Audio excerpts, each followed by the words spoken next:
Welcome to Pratap classes. दोस्तों, Pratap classes के YouTube channel पर आपका स्वागत है। आज है 16 अगस्त 2025 और 16 अगस्त 2025 के जितने भी इंडिया और वर्ल्ड के जो करंट अफेयर्स के क्वेश्चन बनते हैं, आज उनका अपने डिस्कशन करेंगे। पूरा वीडियो ध्यान से देखना और लास्ट में आपसे क्वेश्चन पूछूंगा जिनके जवाब आपको कमेंट बॉक्स में देना होगा।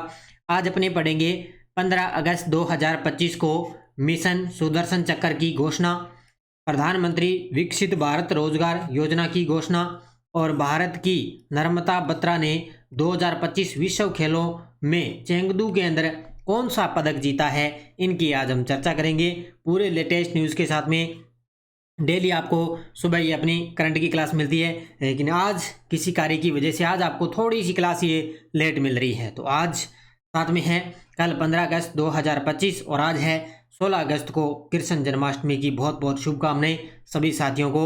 और इसी के अवसर पर अपने प्रताप क्लासेज ऐप में कल 15 अगस्त का ऑफर, कॉम्बो ऑफर और साथ में आज रहेगा कृष्ण जन्माष्टमी का कॉम्बो ऑफर चल रहा है। आज अंतिम दिन है आपके लिए, रात 12 बजे तक जितनी भी अपनी टेस्ट सीरीज है सारी की सारी 50 रुपये के अंदर आपको दी जा रही है। जितनी भी अपनी स्पेशल जो करंट की टेस्ट सीरीज चल रही है वो आपको मात्र 50 रुपये के अंदर उपलब्ध हो रही है।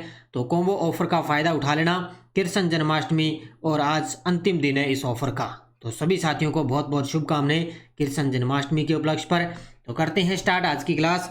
सभी साथी एक बार करेंगे सेशन को लाइक शेयर। सभी साथियों को प्यार भरा नमस्कार, गुड मॉर्निंग। सबसे पहले हम करेंगे कल के क्वेश्चनों को रिवाइज। कल हमने पढ़ा भारत के 89वें शतरंज ग्रैंड मास्टर कौन बने हैं, रोहित कृष्णा। भारत ने कितने गीगावाट सोलर फोटोवोल्टिक मॉड्यूल विनिर्माण क्षमता हासिल की, 100 गीगावाट।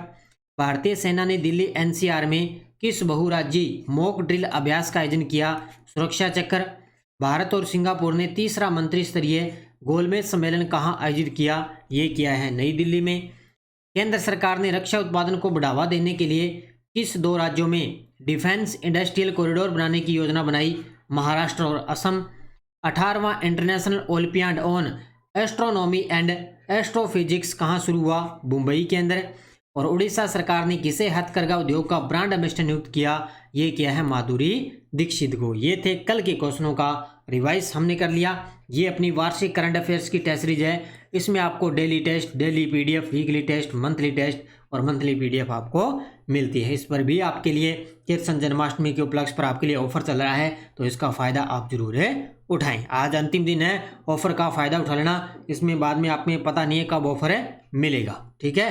तो करते हैं स्टार्ट आज की क्लास। जितने भी विद्यार्थी लाइव जुड़ चुके हैं एक बार करेंगे सेशन को लाइक शेयर।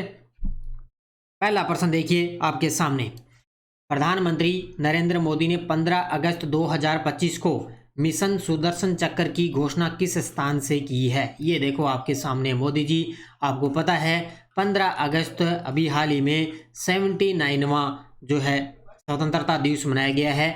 इसी के उपलक्ष्य पर अब की बार मोदी जी ने 12वीं बार दिल्ली पर लाल किले पर ये तिरंगा फहराया है। तो कहाँ से, लाल किला दिल्ली के अंदर है, वहीं से इन्होंने मिशन सुदर्शन चक्र की घोषणा की है। तो अब की बार 12वीं बार यानी कि 12 बार अब की बार मोदी जी ने लाल किले पर तिरंगा फहराया है। तो ये 15 अगस्त 2025 अब की बार 79वां स्वतंत्रता दिवस मनाया गया है और इसी के अवसर पर मिशन सुदर्शन चक्र की घोषणा की है। कहाँ से की, लाल किला नई दिल्ली से।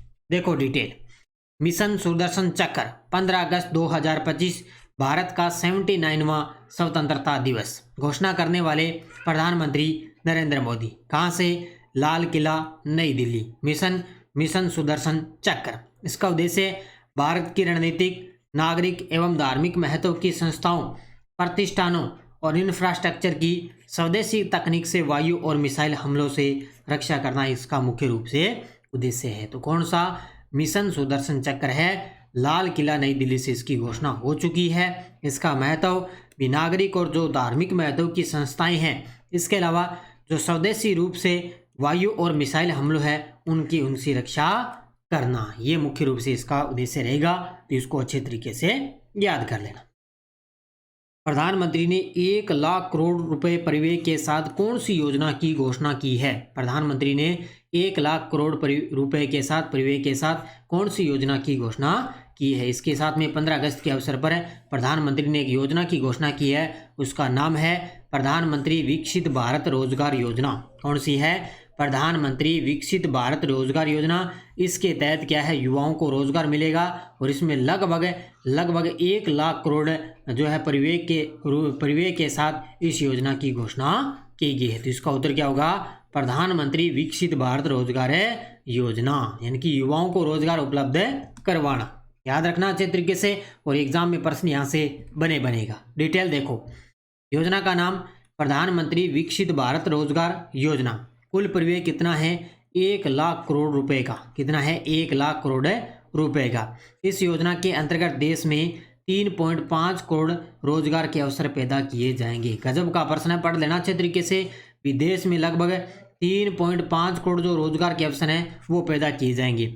इसमें केंद्रीय मंत्री मनसुख मांडविया ने भी पीएम मोदी का आभार जताया है, भी इन्होंने इस योजना की घोषणा की। यह योजना नवनियोजित युवाओं को 2 किस्तों में 15,000 रुपये तक का प्रोत्साहन और नौकरी के अवसरों को सृजित करने के लिए नए कर्मचारियों के लिए नियोक्ताओं को 3,000 प्रति माह तक प्रोत्साहन राशि इसके अंदर मिलेगी। तो याद रखना इसको अच्छे तरीके से। इसके अंदर 1 लाख करोड़ रुपए का परिव्यय होगा, जिसमें देश में लगभग 3.5 करोड़ रोजगार के अवसर पैदा किए जाएंगे। तो कौन सी योजना? प्रधानमंत्री विकसित भारत रोजगार योजना। भारत की नम्रता बत्रा ने 2025 विश्व खेलों में चेंगदू में किस वुशु स्पर्धा में रजत पदक जीता है? गजब का प्रश्न है। और ये देखो, इन्होंने भारत के लिए पहला रजत पदक जीता है। कौन, किस खेल की है? वुशु की खिलाड़ी है। जो चेंगदू चीन के अंदर इसका आयोजन हुआ, तो भारत की है नम्रता बत्रा ने। तो कितने किलो में? 52 किलोग्राम श्रेणी के अंदर इन्होंने इस स्पर्धा में रजत पदक जीता है। कितने किलो में? 52 किलोग्राम श्रेणी के अंदर विश्व खेलों चेंगदू में वुशु के अंदर इन्होंने रजत पदक जीता है। तो इसको अच्छे तरीके से आपको पढ़ना है, ठीक है। अब देखो डिटेल। खिलाड़ी का नाम है नम्रता बत्रा। स्पर्धा महिलाओं की 52 किलो वुशु। कौन, ध्यान रखना इनका खेल कौन सा है? वुशु की खिलाड़ी है और 52 किलोग्राम श्रेणी में कौन सा पदक जीता? रजत पदक जीता। आयोजन कहाँ पर हुआ? चेंगदू चीन में। और ये वुशु में भारत का पहला पदक इन्होंने जीता, यानी कि एकमात्र खिलाड़ी है जिन्होंने भारत को इस खेल के अंदर एकमात्र पहला पदक दिलाया। और दूसरा पदक पुरुष कंपाउंड तीरंदाजी में ऋषभ यादव के कांस्य पदक के बाद ये भारत का दूसरा पदक जीता, यानी कि पहला पदक तो नम्रता बत्रा ने जीत लिया रजत, और उसके बाद में तीरंदाजी में ऋषभ यादव ने कांस्य पदक जीता, जो भारत के लिए दूसरा पदक रहा है। तो याद रखना इसको बढ़िया तरीके से। हाल ही में टिकाऊ विमानन ईंधन के लिए अंतर्राष्ट्रीय नागरिक उड्डयन संगठन द्वारा भारत का पहला ISCC कोरिसिस प्रमाणन किसे मिला है? तो हाल ही में टिकाऊ विमानन ईंधन के लिए अंतर्राष्ट्रीय नागरिक उड्डयन संगठन द्वारा भारत का पहला ISCC कोरिसिया प्रमाणन किसे मिला है? तो ये मिला है इंडियन ऑयल को। किसको मिला है? ऑप्शन नंबर 1 है इंडियन ऑयल को भारत का पहला ISCC कोरिसिया प्रमाणन मिला है। किसके लिए ये मिला है? टिकाऊ विमानन ईंधन के लिए अंतर्राष्ट्रीय नागरिक उड्डयन संगठन द्वारा। तो किसको मिला? इंडियन ऑयल को। देखो, कंपनी है इंडियन ऑयल कॉरपोरेशन IOC। स्थल है पानीपत रिफाइनरी। कहाँ पर है ये? पानीपत रिफाइनरी। प्रमाणन पत्र ISCO CORSIC का प्रमाणन पत्र मिला है। उपलब्धि IOC देश की पहली ऐसी कंपनी बन गई जिसे पर्यावरण अनुकूल विमानन ईंधन उत्पादन के लिए ये प्रमाण पत्र मिला है, यानी कि जो इंडियन ऑयल कॉरपोरेशन है ये देश की पहली ऐसी कंपनी बन चुकी है जिसको पर्यावरण अनुकूल विमान ईंधन उत्पादन के लिए ये प्रमाण पत्र मिला है। इसमें भारत की स्वच्छ ऊर्जा यात्रा में एक महत्वपूर्ण कदम माना गया। तो इसको अच्छे तरीके से पढ़ लेना, किसको मिला है? इंडियन ऑयल कॉरपोरेशन को। कर्नाटक के मुख्यमंत्री सिद्धारमैया द्वारा मंजूरी दी गई विशाल स्पोर्ट्स कॉम्प्लेक्स में कितनी दर्शकों की क्षमता वाला क्रिकेट स्टेडियम होगा? ये देखो आपके सामने, देश का दूसरा सबसे बड़ा क्रिकेट स्टेडियम बनने जा रहा है बेंगलुरु के अंदर। उसके लिए कर्नाटक के मुख्यमंत्री सिद्धारमैया ने घोषणा कर दी कि ये विशाल स्पोर्ट्स कॉम्प्लेक्स बनेगा और ये इसकी दर्शक क्षमता कितनी रहेगी? 80,000। कितनी रहेगी? 80,000 इसकी दर्शक क्षमता रहेगी। तो कहाँ पर बनेगा? बेंगलुरु के अंदर। तो कुल लागत आएगी 1650 करोड़ रुपए। कहाँ पर बनेगा? बेंगलुरु, कर्नाटक। प्रमुख घटक 80,000 दर्शकों की क्षमता इसके अंदर रहेगी और भारत का दूसरा सबसे बड़ा क्रिकेट स्टेडियम होगा। भारत का दूसरा सबसे बड़ा ये क्रिकेट स्टेडियम होगा जिसकी दर्शक क्षमता रहेगी 80,000। इसमें उच्च स्तरीय खेलों की मेजबानी होगा, दर्शकों के लिए बेहतर सुविधा रहेगी और इसमें निर्माण मंजूरी है वो कर्नाटक के सीएम सिद्धारमैया द्वारा दी गई है। तो लागत कितनी आएगी इसके अंदर? 1650 करोड़ रुपए की लागत इसके अंदर आएगी। केंद्रीय स्वास्थ्य सचिव श्रीमती पुण्य सलीला श्रीवास्तव ने किसके साथ मिलकर राज्य स्वास्थ्य नियामक उत्कृष्टता सूचकांक श्रेष्ठ का वर्चुअली माध्यम से शुभारंभ किया है? ये देखो आपके सामने तस्वीर में अपने केंद्रीय स्वास्थ्य सचिव श्रीमती पुण्य सलीला श्रीवास्तव है, उन्होंने किसके साथ मिलकर राज्य स्वास्थ्य नियामक उत्कृष्टता सूचकांक श्रेष्ठ का वर्चुअली रूप से उद्घाटन किया है। तो ये किसके साथ मिलकर है? तो इसका उत्तर होगा डॉक्टर राजीव सिंह रघुवंशी के साथ मिलकर उन्होंने राज्य स्वास्थ्य नियामक उत्कृष्टता सूचकांक श्रेष्ठ का वर्चुअली रूप से शुभारंभ किया है। तो इसका उत्तर होगा ऑप्शन नंबर 1। देखो, कार्यक्रम का शुभारंभ केंद्रीय स्वास्थ्य सचिव श्रीमती पुण्य सलीला श्रीवास्तव ने भारतीय औषधि महानियंत्रक है डॉक्टर राजीव सिंह रघुवंशी की मौजूदगी में राज्य स्वास्थ्य नियामक उत्कृष्टता सूचकांक श्रेष्ठ का वर्चुअली रूप से शुभारंभ किया। ये पॉइंट नोट कर लेना, सीधा सीधा श्रेष्ठ, इतना ही प्रश्न आएगा भी श्रेष्ठ का शुभारंभ किसने किया या इसका मुख्य उद्देश्य क्या है। ठीक है, इसका उद्देश्य यह पहल राज्य औषधि नियामक प्रणालियों को मानकीकृत और सुदृढ़ करने के लिए कि ये औषधि नियामक जो प्राधिकरण है उससे संबंधित है।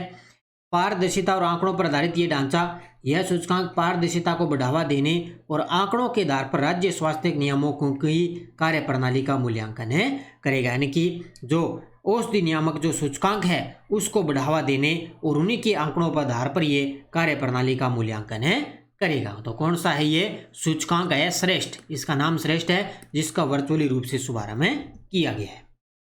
अब देखो आपके सामने वन लाइनर करंट।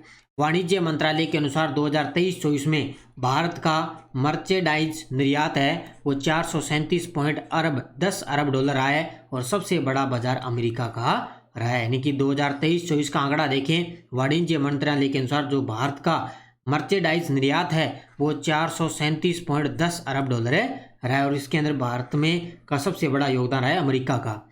इसके अलावा भारतीय रेल ने त्योहारों और पीक सीजन में यात्रियों के लिए राउंड ट्रिप पैकेज योजना की घोषणा की है। क्या बात है भी, भारतीय रेल है उन्होंने त्योहारों और पीक सीजन में यात्रियों के लिए राउंड ट्रिप पैकेज योजना की घोषणा की। किसने? भारतीय रेल में। तो ये दोनों के दोनों वन लाइनर हैं, इनको अच्छे तरीके से पढ़ लेना। ये टेलीग्राम ग्रुप है, कोई सूचना, कोई लिंक, कोई नोटिफिकेशन या टेलीग्राम प्रताप क्लासेस नाम से आप ज्वाइन कर लेना। यहाँ पे पूरी कोई लिंक, कोई सूचना सब आपको टेलीग्राम पे सूचना मिलती है। पिछले वीडियो का क्वेश्चन क्या था? एशियाई बॉक्सिंग चैंपियनशिप 2025 में भारत की अंडर 19 टीम ने कितने स्वर्ण पदक जीते? तो ये जीते हैं 3 स्वर्ण पदक जीते। बहुत सारे विद्यार्थियों ने बड़े गजब के जवाब दिए, उन सभी को बहुत बहुत शुभकामनाएं। अब देखो क्वेश्चन फॉर यू, भारत का पहला ड्रोन और एआई आधारित क्लाउड सीडिंग पायलट प्रोजेक्ट कहाँ चलाया जा रहा है? कोटा, जोधपुर, बीकानेर, जयपुर। इसका जवाब आपको कमेंट बॉक्स में देना है। तो ये थी आज की अपनी क्लास। इसके अलावा अपनी एसआई की करंट की टेस्ट सीरीज चल रही है, ये आप ले सकते हो अच्छे तरीके से। रीट मेंस की टेस्ट सीरीज चल रही है, इन सभी पर आज और कल 2 दिनों के लिए कॉम्बो ऑफर चल रहा है। आज अंतिम दिन है, इसका फ़ायदा आप उठा लेना। और ये अपनी 4th ग्रेड की बुक बाजार के अंदर उपलब्ध है, नाना क्लासेस के नाम से, ये आप बाजार के अंदर बुक ले सकते हो। ठीक है, इसके अलावा 4th ग्रेड की टेस्ट सीरीज भी चल रही है जिसमें भारत और राजस्थान का करंट आपको दिया जा रहा है। ठीक है, बस अच्छे तरीके से पढ़ो, मेहनत करो और जाते जाते वीडियो को लाइक शेयर करते रहना। ऑफर का फ़ायदा आप जरूर उठा लेना। मैं बार बार कह रहा हूँ, आज आपके लिए सिर्फ अंतिम दिन है और इससे पहले 15 अगस्त का ऑफर था कल, और आज है कृष्ण जन्माष्टमी के लिए अवसर पर आपको ऑफर दिया जा रहा है। ठीक है, तो इसका फ़ायदा आप जरूर उठाएं। धन्यवाद। जय हिंद, जय भारत, जय राजस्थान।